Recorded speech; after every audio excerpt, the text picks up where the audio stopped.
So we are reading Ikigai. We are on chapter 6, page number 112 of the book and page number 71 of the PDF. Okay. Shivangla, you're on. Yes, 1 second.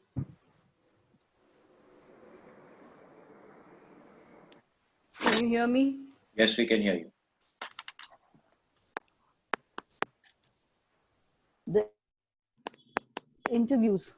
Over the course of a week, we conducted a total of 100 interviews, asking the eldest members of the community about their life philosophy, their ikigai, and their secrets to longevity.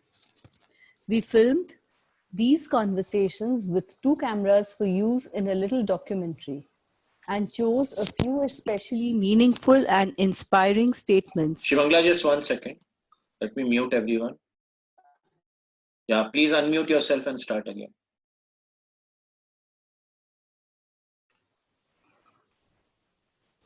The interviews. Over the course of a week, we conducted a total of 100 interviews, asking the eldest members of the community about their life philosophy, their ikigai, and their secrets to longevity. We filmed these conversations with 2 cameras for use in a little documentary and chose a few especially meaningful and inspiring statements to include in this section of the book. So the best way to learn is from someone who has experience. I have seen this over and over again. I mentioned this before. If you are learning from a master, if that master just touches you, something seems to happen and you learn the thing much quicker. In the presence of a master also, your learning will start to get enhanced. Number 1, don't worry. The secret to a long life is not to worry and to keep your heart young. Don't let it grow old. Open your heart to people with a nice smile on your face. If you smile and open your heart, your grandchildren and everyone else will want to see you. Okay, so now when you are smiling, when you are opening your heart, which side of the grid are you on? You're basically on the right side of the grid. Right. Yeah. It's automatically on the right side, right? Now someone is grouchy, always complaining, always critical, always criticizing. Which side of the grid is that person? Left. Now, if you watch yourself, and this I'm finding a lot with people, I'm telling a lot of people now, especially when we are doing biofield tuning, and I'm seeing that they are having a hard time with certain things. I'm asking people to actually start monitoring which side of the grid are they operating from. Where are they on the grid through the day?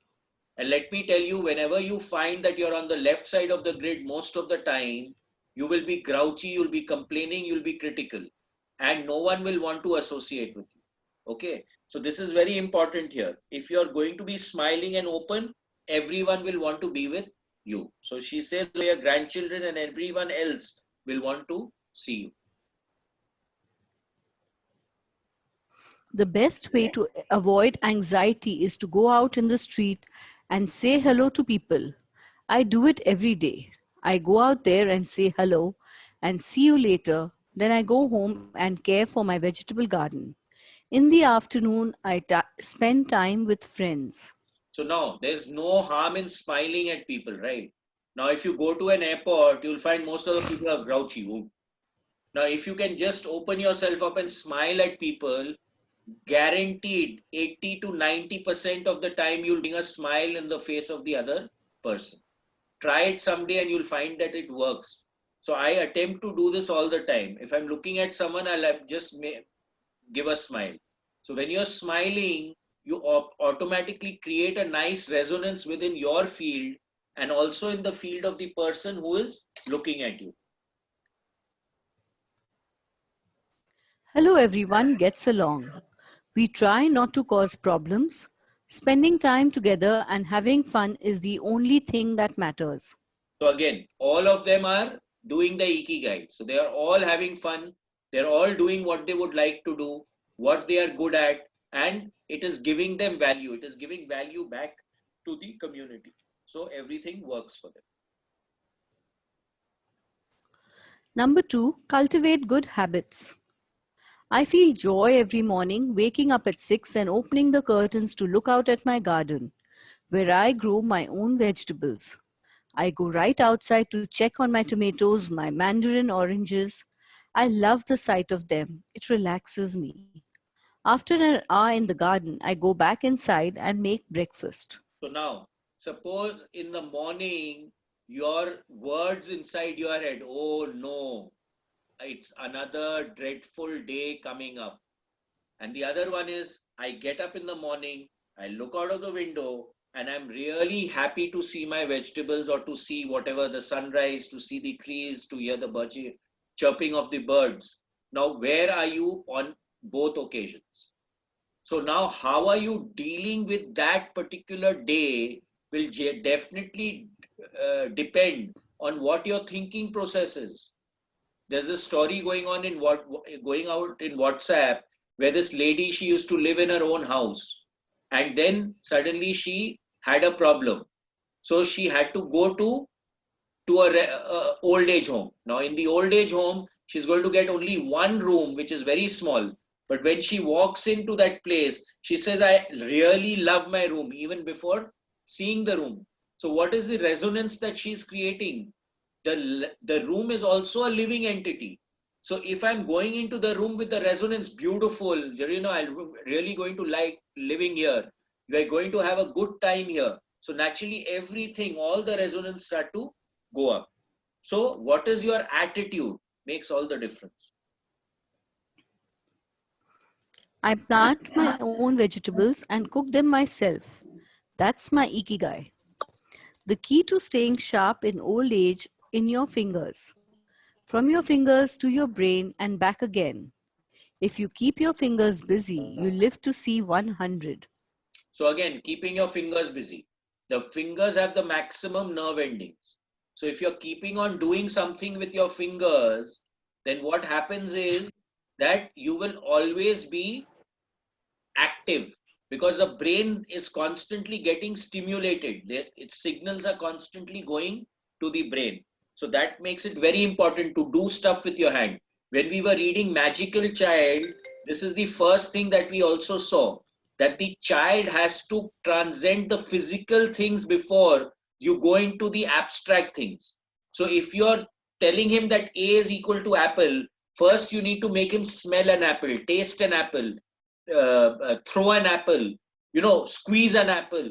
You have to allow that tense, the physical aspect of the thing to get into the system before you go into the abstract. So again, keeping yourself busy with your fingers.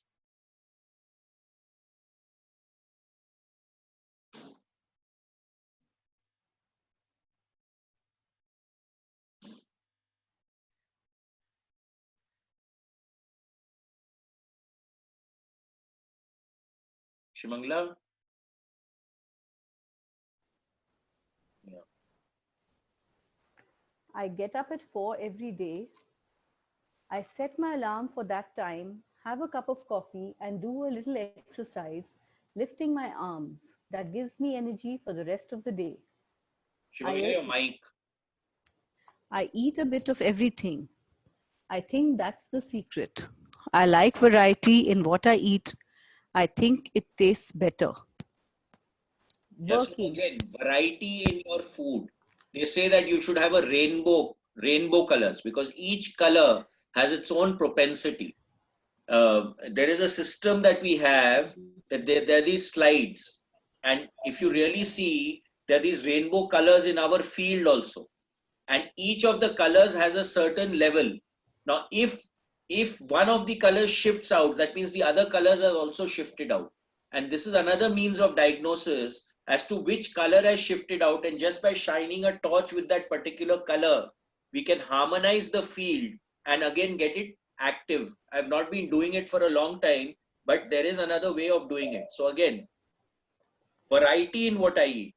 So there's a lot of color, there's a lot of different tastes. Working. If you don't work, your body breaks down. When I wake up, I go to the Butsudan and light incense. You have to keep your ancestors in mind. It's the first thing I do every morning. So ancestors in mind, you're keeping a connection with community. You're keeping a connection with your lineage. So that also gives a lot of sense of security. I wake up every day at the same time, early, and spend the morning in my vegetable garden. I go dancing with my friends once a week. So again, discipline. If I have a regulated life, then what happens is that the biorhythm of the body knows that, okay, I'm going to do this at this time. So the acid gets secreted at that time. The chemicals which are required, other chemicals are required in the body get secreted at the right time. My bowel movement happens at the right time. So that discipline also starts to play a very, very important part. I do exercise every day, and every morning I go for a little walk. I never forget to do my Taiso exercises when I get up. Eating vegetables, it helps you live longer. To live a long time, you need to do three things: exercise to stay healthy, eat well, and spend time with people. So community, nutritious food, and gentle exercise. 3. Nurture your friendships every day. Getting together with my friends is my most important ikigai. We all get together here and talk. It's very important. I always know I'll see them all here tomorrow, and that's one of my favorite things in life. So again, I know that those people are there. So the people who live the longest have community. They can pick up the phone and ask for help from people. They have people whom they can spend time with. Okay, that's why family and community become very, very important for living a healthy life. My main hobby is getting together with friends and neighbors. Talking each day with people you love, that's the secret to a long life. I say hello and see you later to the children on their way to school and wave at everyone who goes by me in their car. Drive safely, I say. Between 7:20 a.m. and 8:15 a.m., I'm outside on my feet the whole time, saying hello to people. Once everyone's gone, I go back inside. So saying good morning, saying hello, you don't lose anything. And I found this to be very, very valid even in the golf course. When I used to play golf, I used to greet each and every caddy that I used to pass. I used to greet every and each member that I used to pass. I never even knew their name. But slowly I started finding that everyone was telling Ram Ram to me in the morning, whether it was a golfer or a caddy. All of them started greeting me also. The fact was, then you know them. You start building a relationship with them, although you really don't know them. But still, there's a smile, there's a connect, there's a communication which takes place.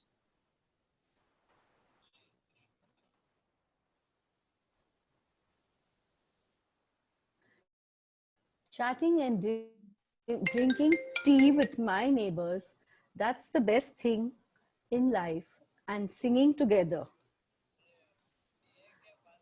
I wake up at 5 every morning, leave the house and walk to the sea. Then I go to a friend's house and we have tea together. That's the secret to long life, getting together with people and going from place to place. Okay, so meeting people. 4. Live an unhurried life. My secret to a long life is always saying to myself, slow down and relax. You live much longer if you're not in a hurry. So when you are in the flow, you automatically relax. You're not in a hurry to get things done. Things happen step by step and stage by stage, and you allow things to happen rather than starting to make them happen. So that gentle shift is there in your thinking process also.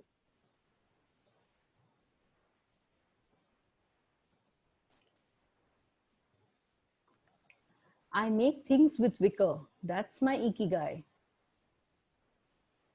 The first thing I do when I wake up is pray. Then I do my exercises and eat breakfast. At 7, I calmly start working on my vigor. When I get tired at 5, I go visit my friends. So one pointedness, and he's doing his work constantly.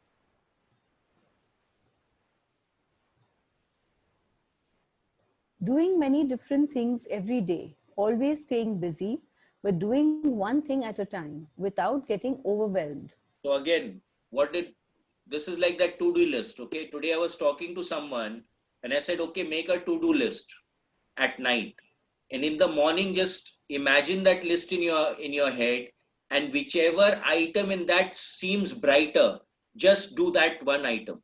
Don't look at doing the whole list in one shot. So if I'm doing one thing at a time, automatically my efficiency level starts to go up and I become more effective in completing the tasks. Whereas if I'm doing one thing and thinking of doing another, then I'm not effective in doing either one of them.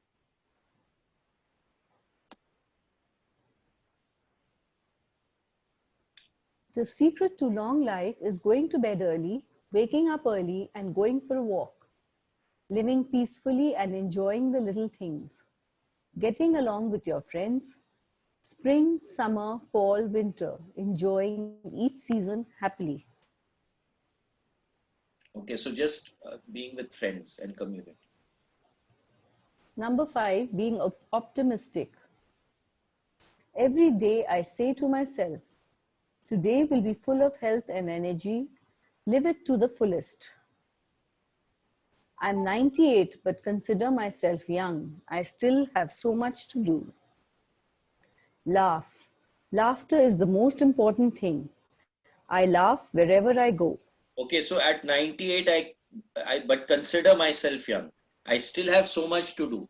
So there is a laksh. I was speaking to a lady today, yesterday or day before, and I told her that, see, you have no responsibility now, but make a bucket list. What do you want to do? So there's that movie called The Bucket List. It's something that all of us should watch. Okay, we are never too old to do new things. So the more new things we do, the better off we will be mentally.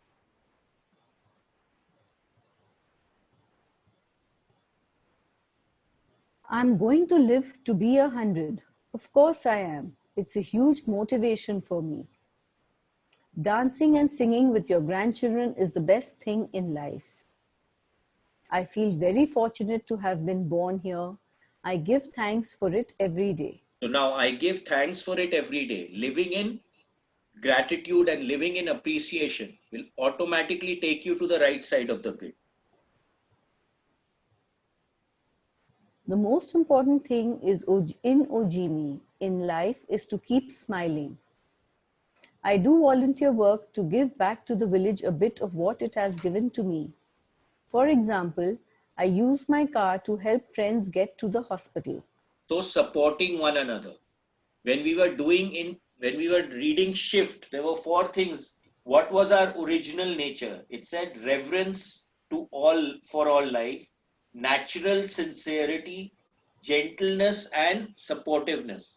So if you see, all the four tenets are being met by these people who are living to be 100. There's no secret to it. The trick is just to live.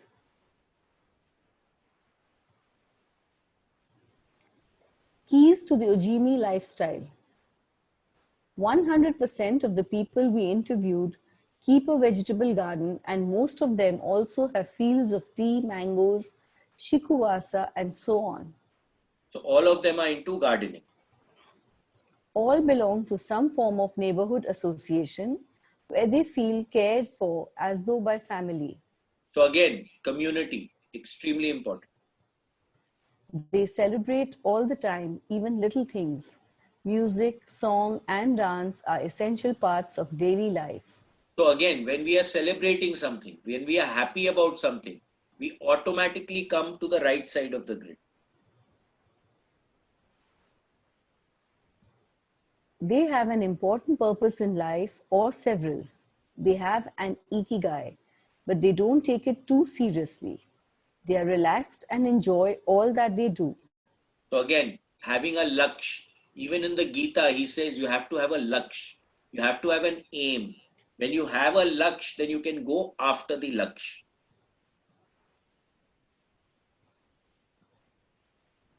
They are very proud of their traditions and local culture. So again, tradition. culture, what is your linear age, you become passionate about it. They are passionate about everything they do, however insignificant it might seem. So they do everything with the heart and mind combined. There is no doubt in their mind as to what they want to do and how they want to do. Locals have a strong sense of Uimaru, recognizing the connection between people. They help each other with everything, from work in the fields, harvesting sugarcane or planting rice, to building houses and municipal projects. Our friend Miyagi, who ate dinner with us on our last night in town, told us that he was building a new home with the help of all his friends and that we could stay there the next time we were in Ojini. So helping each other, supporting one another, okay, with sincerity and love, not out of ki. There was, when we read Celestine prophecy, we'll talk about this more. But again, there was no power exchange. They were just doing it for the sake of doing it, and then the other person did it for the sake of doing it. So there was a very beautiful exchange of energy. They are always busy, but they occupy themselves with tasks that allow them to relax. We didn't see a single old grandpa sitting on a bench doing nothing. They're always coming and going to sing karaoke, visit with neighbors, or play a game of gate ball.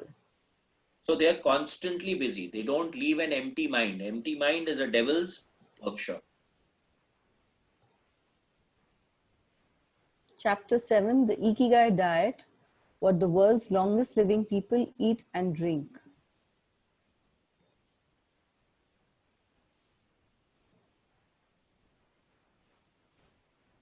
You want to do this table? Read Anything? it. World Health, according to the World Health Organization, Japan has the highest life expectancy in the world, 85 years for men and 87.3 years for women. Moreover, it has the highest ratio of centenarians in the world, more than 520 for every million people, as of September 2016. So now we have the graph over here. So the all over rate of Japan's longevity is nearly catching up to Okinawa. But Sweden is higher than the US. Okay, so this one is US, this one is Sweden, this one is Japan, and this one is Okinawa.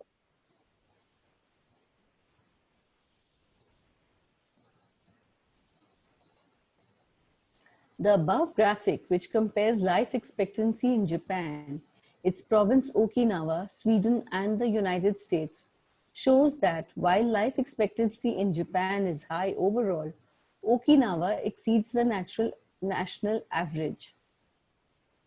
Okinawa is one of the areas in Japan that were most affected by World War II. As a result not only of conflicts on the battlefield, but also of hunger and a lack of resources once the war ended. The average life expectancy was not very high during the 1940s and 1950s.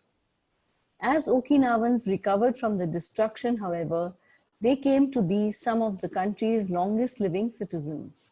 So from adversity can also rise a lot of benefits. So that was one of the most affected regions in Japan, but they really bloomed out of it. Why? Because of Please community, message. because of supporting each other and helping each other out. अरे book reading चल रहा है.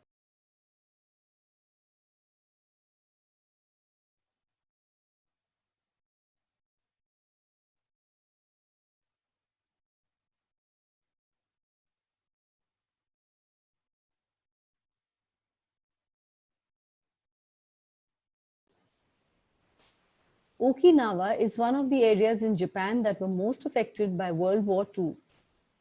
As a result, not only of conflicts on the battlefield, but also of hunger and a lack of resources once the war ended.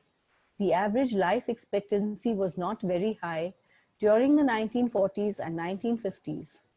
As Okinawans recovered from the destruction, however, They came to be some of the country's longest living citizens. What secrets to long life do the Japanese hold? What is it about Okinawa that makes it the best of the best in terms of life expectancy? Experts point out that for one thing, Okinawa is the only province in Japan without trains. Its residents have to walk or cycle when not driving. It is also the only province that has managed to follow the Japanese government's recommendation of eating less than 10 grams of salt per day. So again, development can also have an effect, because as development takes place, it actually puts a strain, it puts a stress into our system.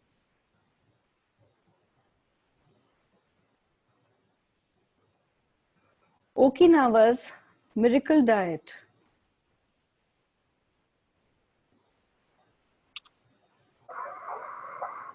The mortality rate from cardiovascular diseases in Okinawa is the lowest in Japan, and diet almost certainly has a lot to do with this. It is no coincidence that the Okinawa diet is so often discussed around the world at panels on nutrition. The most concrete and widely cited data on diet in Okinawa come from studies by Makoto Suzuki, a cardiologist at the University of the Ryukyus, who has published more than 700 scientific articles on nutrition and aging in Okinawa since 1970. Bradley J. Wilcox and D. Craig Wilcox joined Makoto Suzuki research team and published a book considered the Bible on the subject, the Okinawa Program. They reached the following conclusions. Locals eat a wide variety of foods, especially vegetables. Variety seems to be key. A study of Okinawa's centenarians showed that they ate 206 different foods, including spices, on a regular basis. They ate an average of 18 different foods each day, a striking contrast to the nutritional poverty of our fast food culture. So this is amazing, right? So many different varieties. We are also very lucky because we are using a lot of spices in our food. So we are actually getting all the possible tastes in our system. So having many different small servings of various vegetables like we do in India also is actually a very healthy way to eat.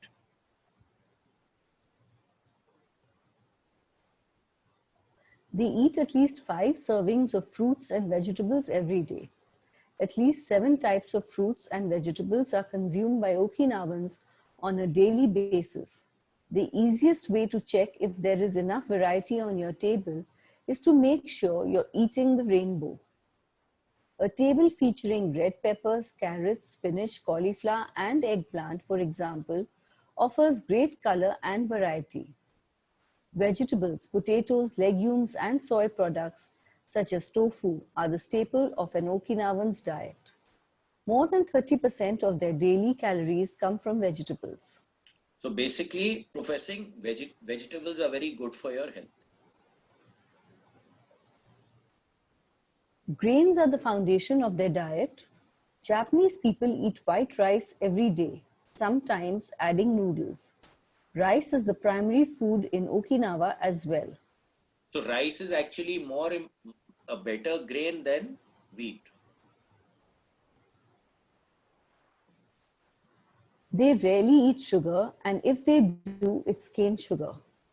Drove through several sugarcane fields every morning on our way to Ojimi, and even drank a glass of cane juice at Nakijin Castle.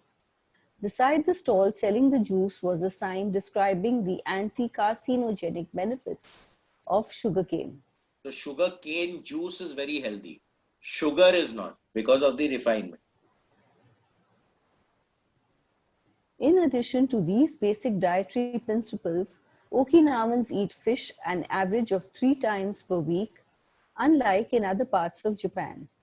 The most frequently consumed meat is pork. though locals eat it only once or twice per week. Along these lines, Makoto Suzuki's studies indicate the following. Okinawans consume in general one-third as much sugar as the rest of Japan's population, which means that sweets and chocolates are much less a part of their diet. So again, sugar is not considered good, and sugar has been told to be more addictive than cocaine also. So again, we are everything that we eat, there is sugar. So there was a conspiracy. It was there in Lina's book, Royal Raymond Dreyfus' daughter's book. He said that there was a conspiracy against cholesterol. So fat was, there are two ways to make food tasty. Either it is fat or it is sweet. So the sugar lobby created studies whereby they created a hawa over cholesterol. So people stopped eating fat. Then the food became tasteless. So they started adding sugar. Today, if you really read the label of all the products that you're eating, there is so much sugar in everything that it is not really funny.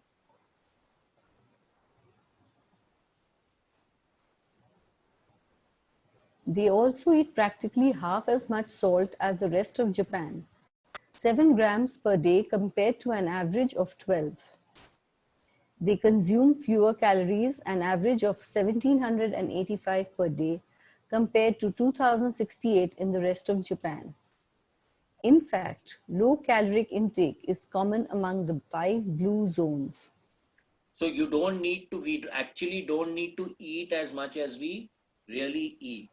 Now, many times if you're overeating, then a lot of the energy is just consumed in processing that excess food that you've had. So it doesn't really work for overeating.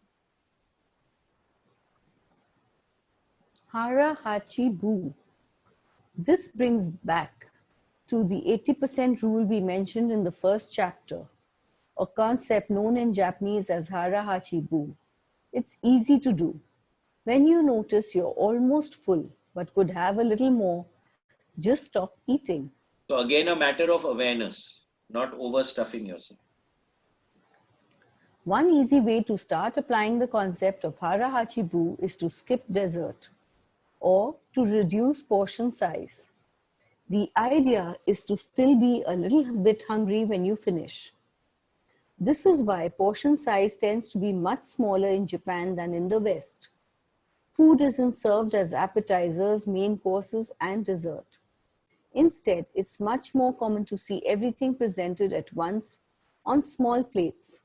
One with rice, another with vegetables, a bowl of miso soup, and something to snack on. Serving food on many small plates makes it easier to avoid eating too much and facilitates the varied diet discussed at the beginning of this chapter. Hara Hachi Bu is an ancient practice. The 12th century book on Zen Buddhism, Zazen Yuzinki, recommends eating 2/3 as much as you might want to. Eating less than one might want is common among all Buddhist temples. In the East, perhaps Buddhism recognized the benefits of limiting caloric intake more than 9 centuries ago. So there's this story about this one guy who was very obese and he wanted to really lose weight. So what this guy did was he made holes in a plate. I don't know if I've mentioned this before. And he made sure that he ate whatever food he took on his plate, and he used to carry his plate wherever he went. So naturally, if he takes a little more, the food will start to drip out of the holes. So he automatically compressed his diet to a very small portion of what he used to eat previously. So it again boils down to smaller plates.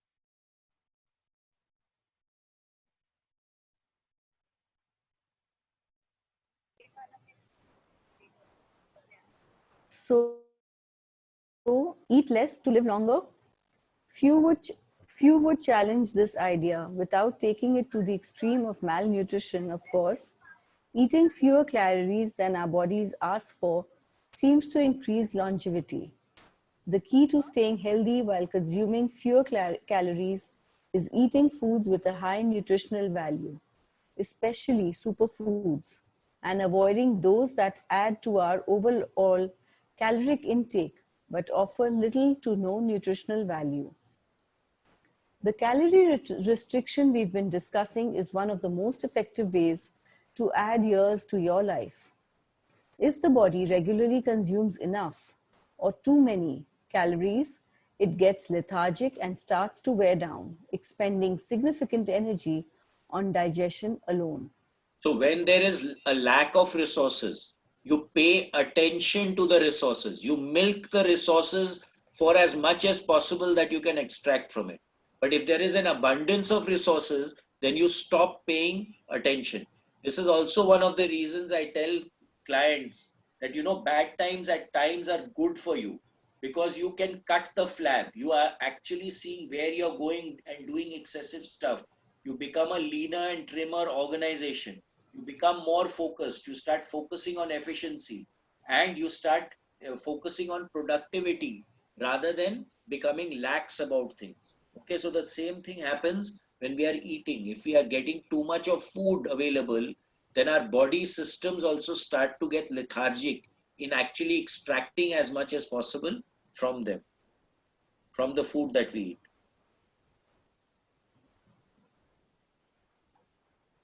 The key to staying healthy while consuming fewer calories is eating foods with a high nutritional value, especially superfoods, and avoiding those that add to our overall caloric intake but offer little to no nutritional value. Go to the next paragraph, you've already done. The calorie restriction we've been discussing is one of the most effective ways to add years to your life. If the body regularly consumes enough or too many calories, it gets lethargic and starts to wear down, expending significant energy on digestion alone. Another benefit of calorie restriction is that it reduces levels of IGF-1, insulin-like growth factor 1 in the body. IGF-1 is a protein that plays a significant role in the aging process. It seems that one of the reasons humans and animals age is an excess of this protein in their blood. Yeah, so one of the things that you're looking at, if there's too much of protein in the blood, that means you're leaking it, right? So this becomes a problem. Whether calorie restriction will extend lifespan in humans is not yet known, but data increasingly indicate that moderate calorie restriction with adequate nutrition has a powerful protective effect against obesity, type 2 diabetes, inflammation, hypertension, and cardiovascular disease, and reduces metabolic risk factors associated with cancer. An alternative to following the 80% rule on a daily basis is to fast for 1 or 2 days each week. The 5:2 of fasting diet recommends 2 days of fasting, consuming fewer than 500 calories every week, and eating normally on the other 5 days. Among its many benefits, fasting helps cleanse the digestive system and allows it to rest. So this was the scientific reason behind all the vrats that we have in the Hindu system, okay? So you did a vrat, but it was actually for your health benefit. They made it into a ritual. Can we stop here? Yeah, okay, we can stop here. Sure, we can stop.